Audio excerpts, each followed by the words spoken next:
Hello students, welcome back to my channel TET Super Hub. I'm Kalpesh Patel.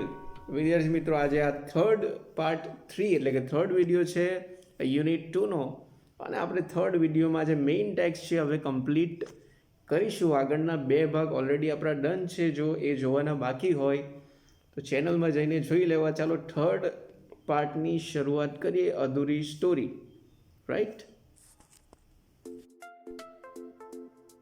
Sonia says, enamel coating? What is that? Dr. Sharma says, for that you need to understand the construction of our teeth. Our teeth have three layers. The uppermost white layer is called enamel. It is the hardest and strongest part of our body. The second layer is called dentine. It is slightly yellowish. The innermost layer is called dental pulp. In your molar, there was a cavity which now no more exists. સમજી લઈએ. Sonia question કરે છે, enamel coating what is that? એ વરી શું છે? Doctor Sharma explain કરે છે, ફોર ધેટ એટલે કે એના માટે you need to understand the construction of our teeth. એના માટે આપણે સમજવું પડશે કન્સ્ટ્રક્શન ઓફ ટીથ એટલે ટીથ એટલે દાંતનું જે બંધારણ હોય છે એ સમજવું પડે. અવર ટીથ હેવ થ્રી લેયર્સ. આપણા જે ટીથ હોય છે દાંત એમાં ત્રણ પડ હોય છે, ત્રણ લેયર્સ હોય છે. ધ અપર મોસ્ટ એટલે સૌથી ઉપરનું જે વ્હાઇટ પાર્ટ હોય છે એટલે કહેવાય છે enamel. It is the hardest and strongest part of our body. અને હા, એના વિશેની ઇન્ટરેસ્ટિંગ વાત એ છે કે આપણે આખા શરીરમાં સૌથી હાર્ડેસ્ટ એન્ડ સ્ટ્રોંગેસ્ટ, સૌથી મજબૂત અને સખત કોઈ ભાગ હોય ને તો આ ઇનેમલ કોટિંગ છે. ઇનેમલ જે આ અપરમોસ્ટ લેયર છે ને દાંતનું એ છે. ક્વાઇટ ઇન્ટરેસ્ટિંગ, યાદ રાખવા જેવું છે. ધ સેકન્ડ લેયર, ચાલો એના પછીનું જે બીજું લેયર હોય છે ઇટ ઇઝ કોલ્ડ ડેન્ટિન. એને ડેન્ટિન કહેવામાં આવે છે.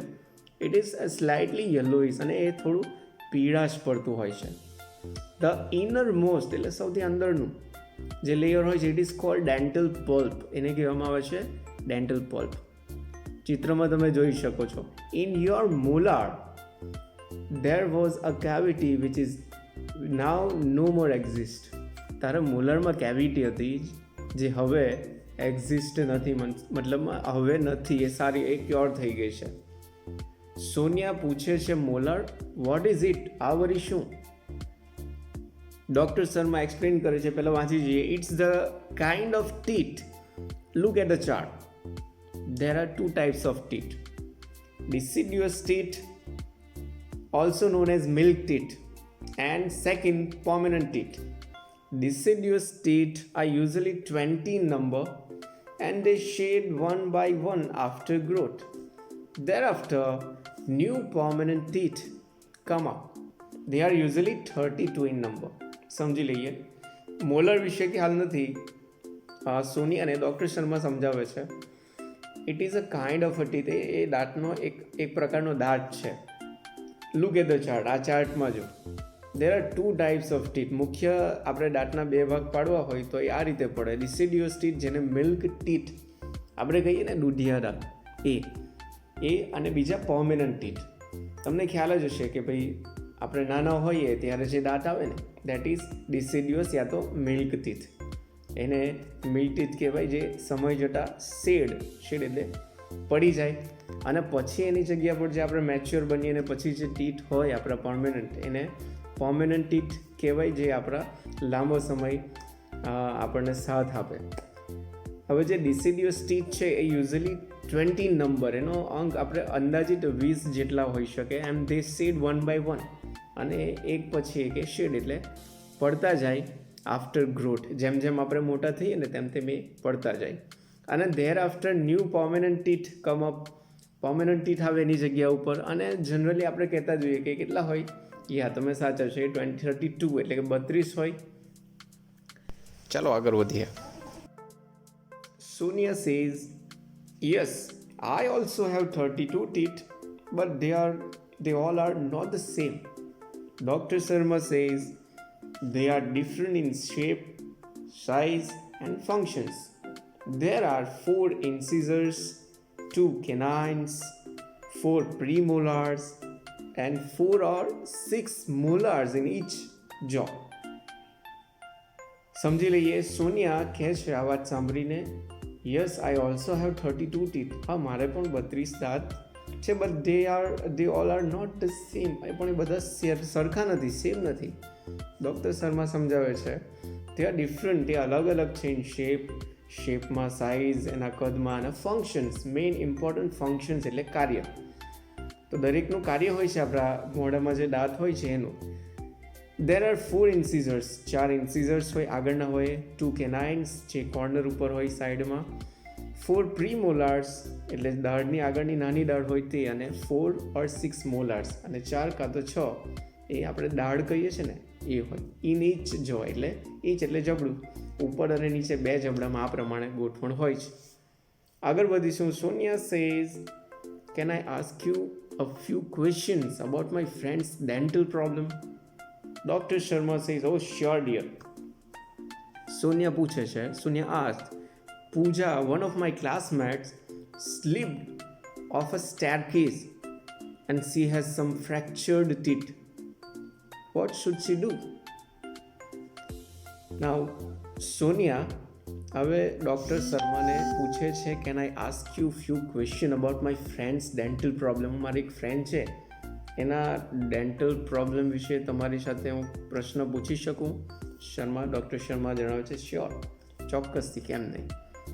સોનિયાની ફ્રેન્ડ છે, એનું નામ છે પૂજા, વન ઓફ માય ક્લાસમેટ, અને જે સોનિયાની ક્લાસમેટ છે, સ્લીપ્ડ ઓફ અ સ્ટેરકેસ એટલે જે દાદર હોય છે તે દાદર પરથી સ્લીપ થઈ ગઈ, પડી ગઈ, and she has some fractured teeth, જેના કારણે એના કેટલાક ફ્રેક્ચર્ડ ટીથ છે. Now what should she do? એને શું કરવું જોઈએ?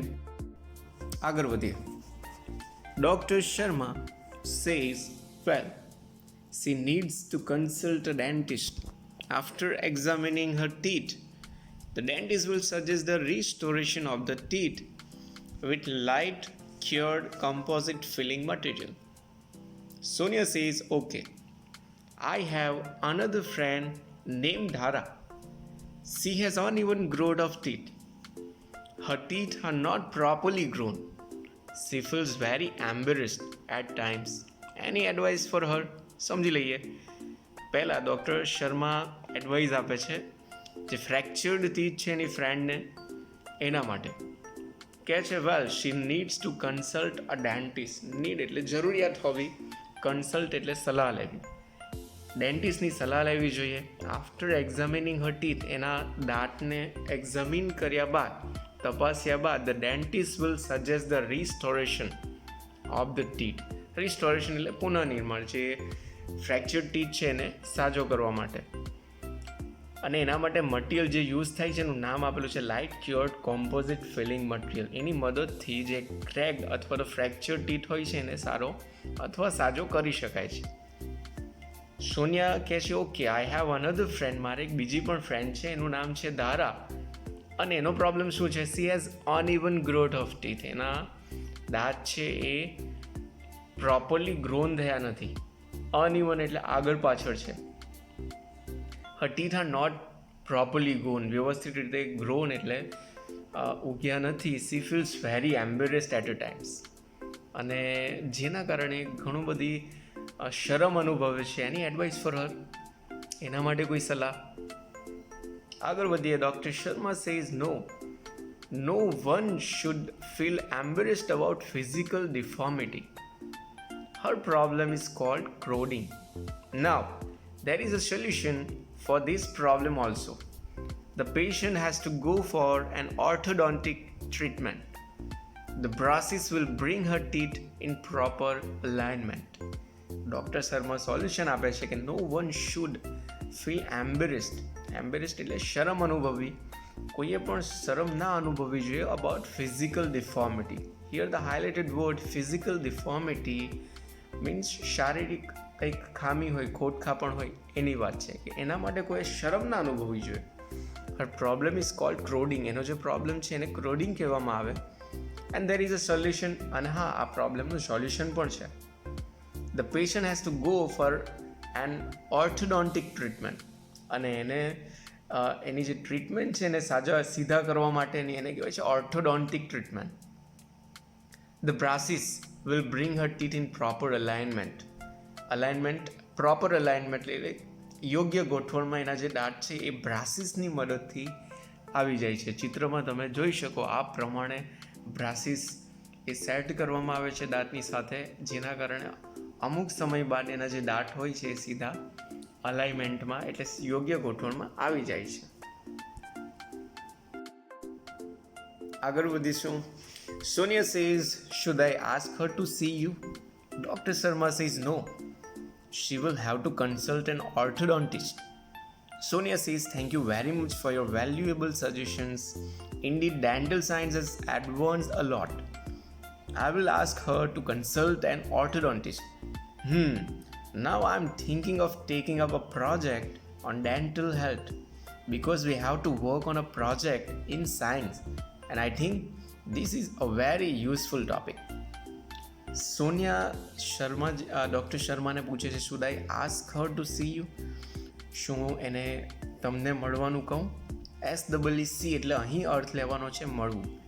ઇંગ્લિશમાં એક જ શબ્દ હોય એના ઘણા અર્થ હોય. સી એટલે જોવું પણ થાય અને સી એટલે મળવું પણ થાય. અહીં આપણે અર્થ લેવાનો છે મળવું. ડૉક્ટર શર્મા ના પાડે છે, no, she will have to consult an orthodontist. હમણાં જ જણાવ્યું તેમ એને ઓર્થોડોન્ટિસ્ટ પાસે જવું જોઈએ. સોનિયા આભાર માને છે, thank you very much for your valuable suggestions. Valuable એટલે કિંમતી, સજેશન્સ એટલે સલાહ. આવી કિંમતી મૂલ્યવાન સલાહ આપી એટલા માટે આભાર. In the dental science is advance a lot. અને હાલના સમયમાં જે ડેન્ટલ સાયન્સ છે એ ઘણું બધું એડવાન્સ બની ગયું છે. I will ask her to consult an orthodontist. Now I'm thinking of taking up a project on dental health. Now એટલે હવે I'm thinking, હું વિચારી રહી છું, to taking up a project on dental health. Dental health ઉપર એક project બનાવવા માટે, because we have to work on a project in science. અમારી સ્કૂલમાંથી વિજ્ઞાન વિષયમાં એક પ્રોજેક્ટ બનાવવાનું કામ અમને મળ્યું છે, and I think this is a very useful topic. મને લાગે છે કે આ બહુ યુઝફુલ ટોપિક છે. Dr. Sharma says you can come for guidance for your project if you need. Sonia says it's so nice of you. Dr. Sharma says you are welcome. Dr. Sharma કહે છે you can come for guidance. Guidance એટલે માર્ગદર્શન. તો ગમે ત્યારે આ project માટે માર્ગદર્શન માટે જરૂર પડે તો આવી શકે છે. સોનિયા કહે છે it's so nice of you. And Dr. Sharma કહે છે you are welcome.